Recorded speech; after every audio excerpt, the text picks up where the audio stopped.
Hi, this is Diane from Diane's Personal Collection, and we're going to actually today, from a continuation from learning how to cut a pattern, is how to put the pattern on the fabric, cut it out, and to begin to sew. Alright, from where I left off at, it's cutting the complete pattern. Now, here's one of our pattern pieces because we are going to show the shorter version and make it. This is a pattern back. As you see, it's number 3, and it's the back of the pattern. It says back. Okay. Now it also says this is cut on fold. Every back, not every back, but majority of the backs you will see cut on fold because they don't want to have a seam in the back unless it's a different style of a jacket. This one is cut on fold, so I'm gonna take this off to show you what I mean.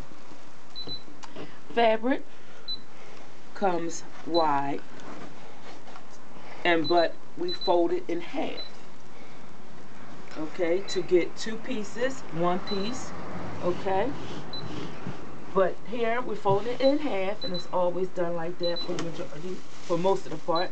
And we're going to put this on the fold, this just like this, okay, even it out. Cut on fold, I laid the fabric, the pattern piece on the fold. Cut on fold, and here it is. Cut on fold. Okay, now for that we're going to pin it. But let me tell you something about scissors. We have 2 different kinds of scissors here. We have one that you cut fabric with, only fabric. And why is that? Because if you use to cut tissue paper or anything else, you will dull your scissors. Have one just to cut fabric, patterns alone, cheap pair, whatever. And you also have a sharpener.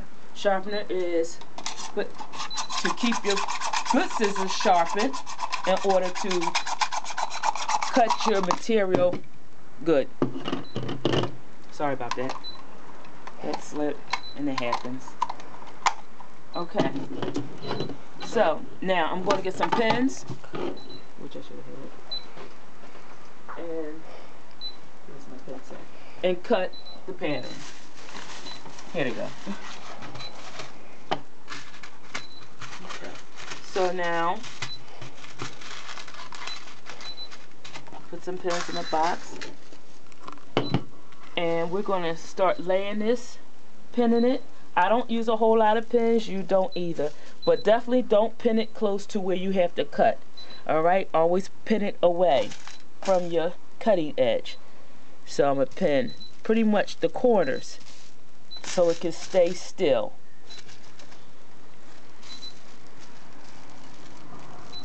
Like I said, do not pin. Okay. Alright. Now, how to put the pins through the fabric is you go down. You can feel you don't want to damage your table, and bring it up and out. Okay? Like I said, you see me pinning the corners where I have to cut. Well, I have to cut the whole thing, but that's really important. Pinning the corners so it won't move. Okay? And if you really feel like you need to pin a little bit more around the circle of the armhole, that's fine too. But you don't want to waste your time putting a lot of pins in it if you don't have to. Okay? Just to make sure it stays down so you can get a good clean cut. Alright? Alright, so now I have my pattern pinned. You see? Corner, corner, corner, in the middle of the sleeve, corner, but not right in there because I have to cut. Corner here, corner, corner, in the middle so that won't raise, and corner here. Now take a close look. We have notches. These are called notches in your pattern. That's a double notch. Here's a notch here, here's a notch there. We have notches in a couple places. Alright, notches is in the notch right here. And that's going to be on your pattern, and that's going to show you what matches what when you get ready to sew. So you want to take and cut with your good scissors around nicely.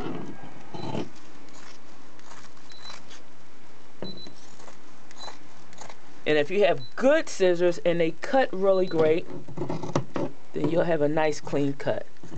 That's why it's very important not to cut paper with your good scissors, or you're going to have a bad cut. You see how good that cut is? Really nice. I also sharpened the scissors too. You can do that from time to time. Okay.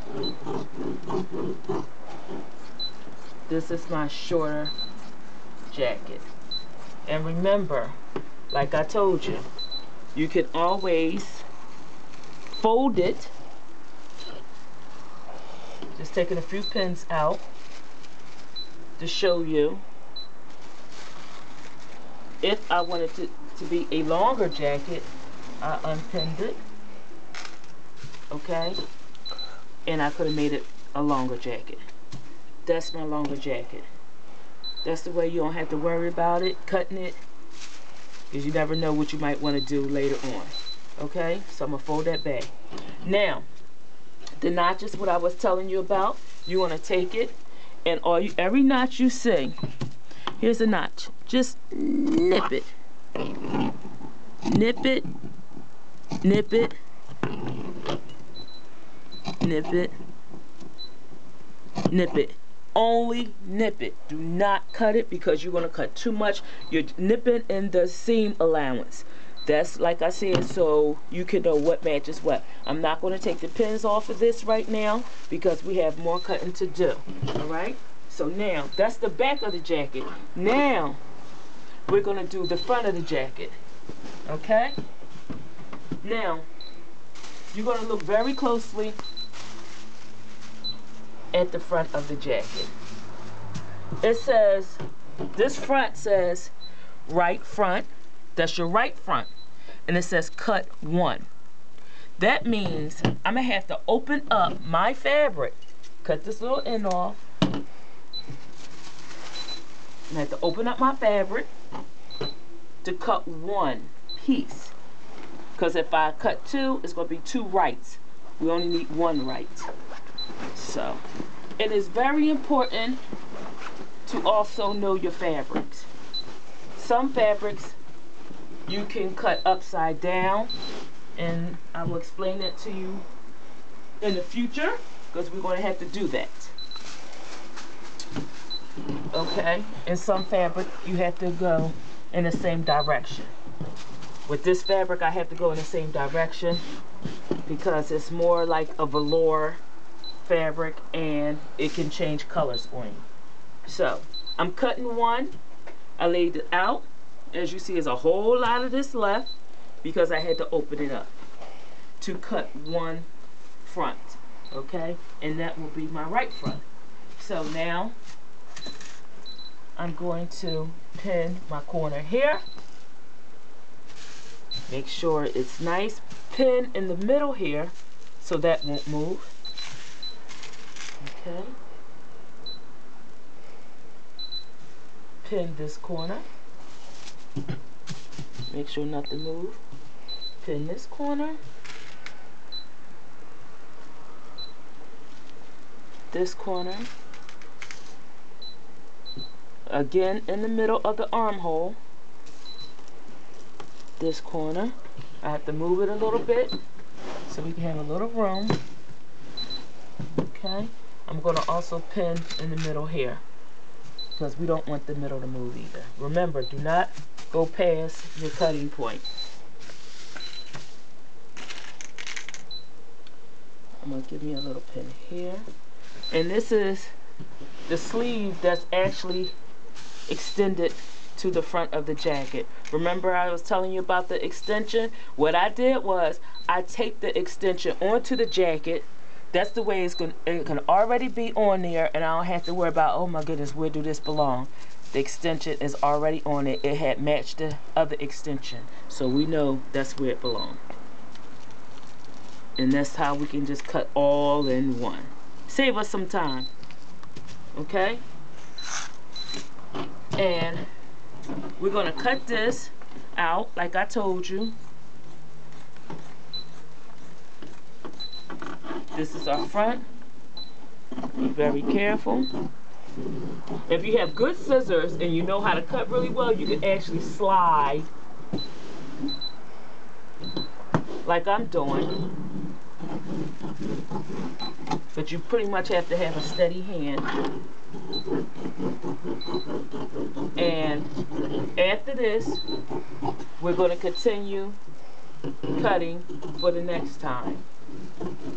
But remember, once you cut and you finish cutting, you always have to cut your notches so you can make sure every piece match. Okay, we have our notches here. Remember, knit the front notch, the shoulder notch, and we have a neck piece because we got a collar, and this right here would be a facing, so you got a little notch there, and you make sure you got all your notches. Okay? All right, we have a guideline right here where your buttonholes are going to be for your sleeve cuff, but we'll learn all about that on the next time.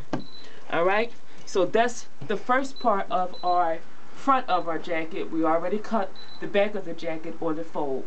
This left side will also be cut on one piece of fabric like you just seen, and we will do the sleeves, which will be cut 2 times. So we will do that on a continuation of the next time. This is Diane from Diane's Personal Collection signing out. Thank you. Till